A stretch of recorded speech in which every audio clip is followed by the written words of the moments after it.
মোটরসাইকেলে আগুন ও ভাঙচুর, তছনছ দলীয় কার্যালয়ে। পাবনায় আধিপত্য বিস্তারের জেরে সংঘর্ষে জড়ায় বিএনপির দুই পক্ষ। ঈশ্বরদীতে দীর্ঘদিন ধরে জেলা বিএনপির আহ্বায়ক হাবিবুর রহমান হাবিব ও উপজেলা স্বেচ্ছাসেবক দলের সাবেক সদস্য সচিব মেহেদী হাসানের মধ্যে বিরোধ চলছিল। সোমবার সকালে দুই পক্ষের শহরে বিক্ষোভ মিছিল বের হয়। এ সময় কথা কাটাকাটির এক পর্যায়ে ধাওয়া পাল্টা ধাওয়া থেকে সংঘর্ষে জড়িয়ে পড়ে তারা। খবর পেয়ে ঘটনাস্থলে পৌঁছে পরিস্থিতি নিয়ন্ত্রণে আনে পুলিশ ও সেনাবাহিনী। এদিকে সুজানগরের হাটখালী ইউনিয়নের ছাত্রদলের সাবেক সভাপতি রাজার সঙ্গে মানিকহাট ইউনিয়নের ভিটবিলা গ্রামের বিএনপির সমর্থক ইসলাম প্রামাণিকের বিরোধ চলছিল। এরই জেরে লাঠিসোঁটা, দেশীয় অস্ত্র নিয়ে সংঘর্ষে জড়িয়ে পড়ে উভয় পক্ষ।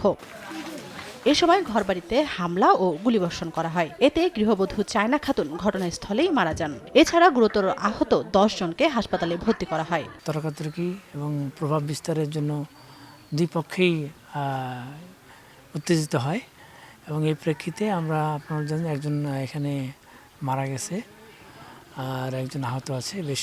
আর আমাদের পুলিশ অলরেডি কয়েকজনকে হেফাজতে নিয়েছে।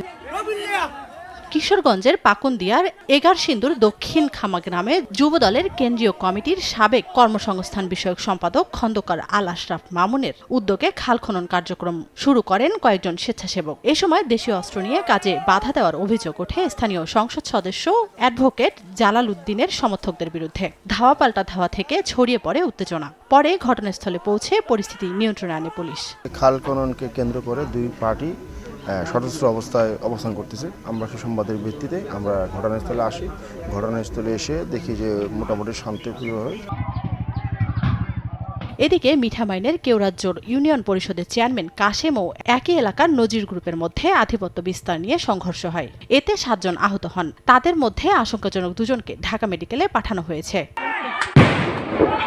শরীয়তপুরের নড়িয়ায় তালতলা এলাকায় জাতীয় সংসদ নির্বাচনের জাল ভোট দেওয়ার অভিযোগ নিয়ে কথা কাটাকাটি থেকে সংঘর্ষে জড়ায় স্থানীয় বিএনপি ও জামাতের সমর্থকরা।